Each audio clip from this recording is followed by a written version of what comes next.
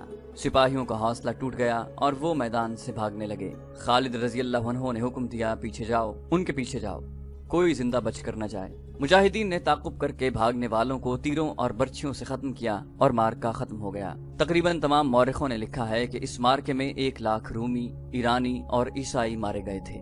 ایک بہت بڑی اتحادی فوج ختم ہو گئی تھی۔ مسلمانوں کی تعداد 15,000 سے زیادہ نہیں تھی۔ خالد رضی اللہ عنہ 10 روز وہیں رہے۔ انہوں نے بڑی تیزی سے وہاں کا انتظامی ڈھانچہ مکمل کیا۔ ایک دستہ وہاں چھوڑا اور 31 جنوری 634 عیسوی 25 ذیقعد 12 ہجری کے روز لشکر کو ہیرا کی طرف کوچ کا حکم دے دیا۔ کیا تم دیکھ نہیں رہے ابن ولید چپ سا ہو گیا ہے؟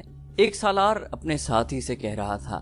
خدا کی قسم میں نہیں مانوں گا کہ ابن ولید تھک گیا ہے یا مسلسل مارکوں سے اکتا گیا ہے، اور میں یہ بھی نہیں مانوں گا کہ ابن ولید ڈر گیا ہے کہ وہ اپنے مستقر سے اتنی دور دشمن کے ملک میں آ گیا ہے۔ دوسرے سالار نے کہا، لیکن میں اسے کسی سوچ میں ڈوبا ہوا ضرور دیکھ رہا ہوں۔ ہاں، وہ کچھ اور سوچ رہا ہے۔ پوچھ نہ لیں، ہم نہیں پوچھیں گے تو اور کون پوچھے گا؟ خالد رضی اللہ عنہ سوچ میں ڈوب ہی جایا کرتے تھے۔ یہ ایک مارکے کی فراغت کے بعد اگلے مارکے کی سوچ ہوتی تھی۔ وہ سوچ سمجھ کر اور تمام تر دماغی قوتوں کو بروئے کار لا کر لڑا کرتے تھے۔ دشمن کے پاس بے پناہ جنگی قوت تھی۔ وہ گہری سوچ کے بغیر اپنی فوج کی برتری اور افراد کے بلبوتے پر بھی لڑ سکتا تھا۔ مسلمان ایسا خطرہ مول نہیں لے سکتے تھے۔ ان کی تعداد کسی بھی مارکے میں 18,000 سے زیادہ نہیں تھی۔ ان کی تعداد 15 اور 18,000 کے درمیان رہتی تھی۔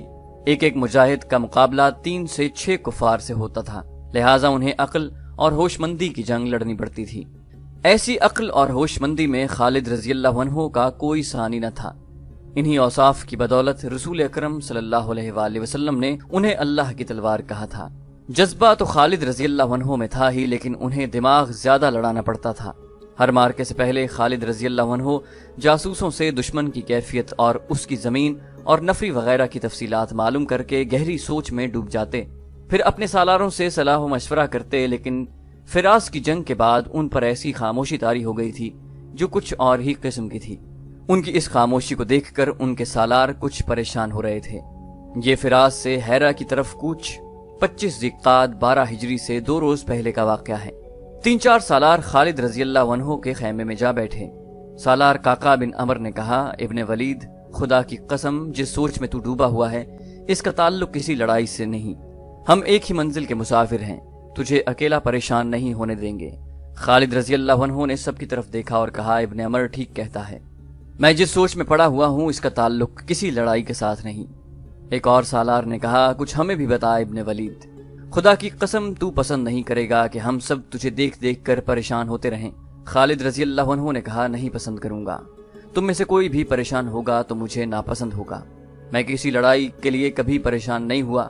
3 دشمن کی فوجیں مل کر ہمارے خلاف آئیں، میں پریشان نہیں ہوا۔ میں نے خلیفۃ المسلمین کی خلاف ورزی کرتے ہوئے رومیوں کو جا للکارا۔ میں نے ایک خطرہ مول لیا تھا، میں پریشان نہیں ہوا۔ مجھے ہر میدان میں اور ہر مشکل میں اللہ نے روشنی دکھائی ہے، اور تمہیں اللہ نے ہمت دی ہے کہ تم اتنے جری دشمن پر غالب آئے ہو۔ اب میری پریشانی یہ ہے کہ میں فریضہ حج ادا کرنا چاہتا ہوں، لیکن تم دیکھ رہے ہو کہ میں کہاں ہوں اور میری ذمہ داریاں کیا ہیں۔ کیا میں اس فرض کو چھوڑ کر حج کا فرض ادا کر سکتا ہوں؟ نہیں کر سکتا میرے رفیقو، لیکن میرا دل میرے قابو سے باہر ہے۔ خدا کی قسم، یہ میری روح کی آواز ہے کہ ولید کے بیٹے، کیا تجھے یقین ہے کہ تو اگلے حج تک زندہ رہے گا؟ مجھے یقین نہیں میرے رفیقو۔ ہم نے جن 2 دشمنوں کو شکستیں دی ہیں ان کی جنگی طاقت تم نے دیکھ لی ہے، اور تم نے یہ بھی دیکھ لیا ہے کہ تمام قبیلے فوراً ان سے جا ملتے ہیں۔ میں محسوس کر رہا ہوں کہ میری زندگی چند روزہ رہ گئی ہے، اور میرے دوستوں، میں کچھ بھی نہیں، تم کچھ بھی نہیں، صرف اللہ ہے جو ہمارے سینوں میں ہے، وہی سب کچھ ہے۔ پھر میں کیوں نہ اس کے حضور، اس کے عظیم گھر میں جا کر سجدہ کروں؟ کیا تم مجھے اجازت دو گے کہ میں اپنی طرف سے، تم سب کی طرف سے اور ہر ایک مجاہد کی طرف سے خانہ کعبہ جا کر اللہ کے حضور شکر ادا کروں؟ بے شک، ایک سالار نے کہا، کون رد کر سکتا ہے اس جذبے کو اور اس خواہش کو جو تو نے بیان کی ہے؟ لیکن تو حج پر جائے گا کیسے ابن ولید؟ مسنہ بن حارثہ نے پوچھا۔ پیچھے کچھ ہو گیا تو میں کسی لڑائی میں مارا جاؤں گا تو خدا کی قسم تم یہ نہیں سوچو گے کہ اب کیا ہوگا۔ خالد رضی اللہ عنہ نے کہا، کیا میرے نہ ہونے سے تمہارے حوصلے ٹوٹ جائیں گے؟ نہیں، کبھی نہیں۔ قعقاع بن عمر نے کہا، رب کعبہ کی قسم ایسا نہیں ہوگا۔ ہم میں سے کوئی ایک بھی زندہ ہوگا تو وہ اسلام کے پرچم کو گرنے نہیں دے گا۔ یوں کر ابن ولید آج ہی قاصد کو روانہ کر دے کہ وہ امیر المومنین سے اجازت لے آئے کہ تو حج پر جا سکتا ہے۔ خالد رضی اللہ عنہ نے مسکرا کر کہا، جس سوچ نے مجھے پریشان کر رکھا ہے یہی وہ سوچ ہے۔ میں جانتا ہوں امیر المومنین اجازت نہیں دیں گے، انہیں یہاں کے حالات کا علم ہے۔ اگر وہ اجازت دے بھی دیں تو یہ خطرہ پیدا ہو جائے گا کہ دشمن کو پتہ چل جائے گا کہ ابن ولید چلا گیا ہے۔ میں اپنے لشکر کو بھی نہیں بتانا چاہتا کہ میں ان کے ساتھ نہیں ہوں۔ میں بہت کم وقت میں جا کر واپس آنا چاہتا ہوں۔ مثنى بن حارثہ نے کہا، خدا کی قسم ولید کے بیٹے، تو نہیں جانتا کہ تو جو کہہ رہا ہے یہ ناممکن ہے۔ خالد رضی اللہ عنہ نے کہا، اللہ ناممکن کو ممکن بنا دیا کرتا ہے، انسان کو ہمت کرنی چاہیے۔ میں تمہیں بتاتا ہوں کہ میں کیا کروں گا اور کس راستے سے جاؤں گا۔ خالد رضی اللہ عنہ نے انہیں پہلے یہ بتایا کہ وہ کیا کریں، پھر وہ راستہ بتایا جس راستے سے انہیں حج کے لیے مکہ جانا اور آنا تھا۔ حج میں صرف 14 دن باقی تھے اور فراس سے مکہ تک کی مسافت تیز چلنے سے 2.5 مہینے سے کچھ زیادہ تھی۔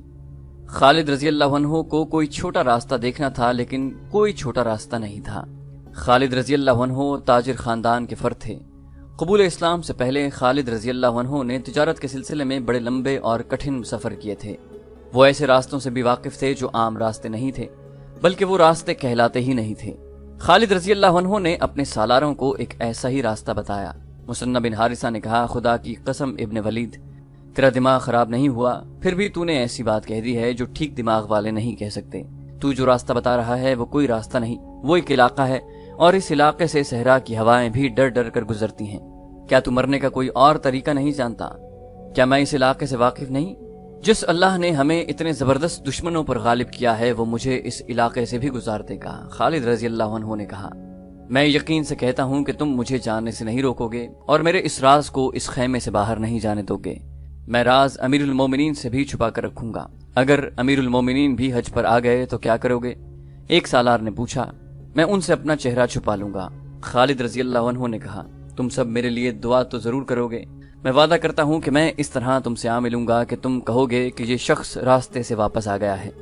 زیادہ تر مورخین خصوصاً طبری نے یہ واقعہ بیان کیا ہے کہ خالد رضی اللہ عنہ نے 12 ہجری کا حج کس طرح کیا، ان حالات میں کہ ان کی ٹکر فارس کی شہنشاہی سے تھی اور انہوں نے روم کی شہنشاہی کے اندر جا کر حملہ کیا تھا۔ یہ خطرہ ہر لمحہ موجود تھا کہ یہ دونوں بادشاہیاں مل کر حملہ کر دیں گی۔ اس خطرے کے پیش نظر خالد رضی اللہ عنہ وہاں سے غیر حاضر نہیں ہو سکتے تھے، لیکن حج کا عزم اتنا پکا اور خواہش اتنی شدید تھی کہ وہ اسے دبا نہ سکے۔ پہلے بیان کیا جا چکا ہے کہ لشکر فراس سے ہیرا کو کوچ کر رہا تھا۔ خالد رضی اللہ عنہ نے لشکر کو 3 حصوں میں تقسیم کیا۔ ایک حصہ ہراول تھا، دوسرا اس کے پیچھے اور تیسرا حصہ عقب میں تھا۔ خالد رضی اللہ عنہ نے خاص طور پر اعلان کرایا کہ وہ عقب کے ساتھ ہوں گے۔ لشکر کو ہیرا تک پہنچنے کی کوئی جلدی نہیں تھی۔ تیز کوچ اس صورت میں کیا جاتا تھا جب کہیں حملہ کرنا ہوتا یا جب اطلاع ملتی تھی کہ فلاں جگہ دشمن حملے کی تیاری کر رہا ہے۔ اب ایسی صورت نہیں تھی۔ لشکر کے کوچ کی رفتار تیز نہ کرنے کی ایک وجہ تو یہ تھی کہ یہ کوچ میدان جنگ کی طرف نہیں بلکہ اپنے مفتوحہ شہر کی طرف ہو رہا تھا۔ دوسری وجہ یہ تھی کہ مجاہدین متواتر لڑائیاں لڑتے اور پیش قدمی کرتے چلے آ رہے تھے، ان کے جسم شل ہو چکے تھے۔ خالد رضی اللہ عنہ نے کوچ معمولی رفتار سے کرنے کا حکم اور ایک اور وجہ سے بھی دیا۔ اس کی وجہ 3 سالاروں اور خالد رضی اللہ عنہ کے چند ایک ساتھیوں کے سوا کسی کو علم نہ تھا۔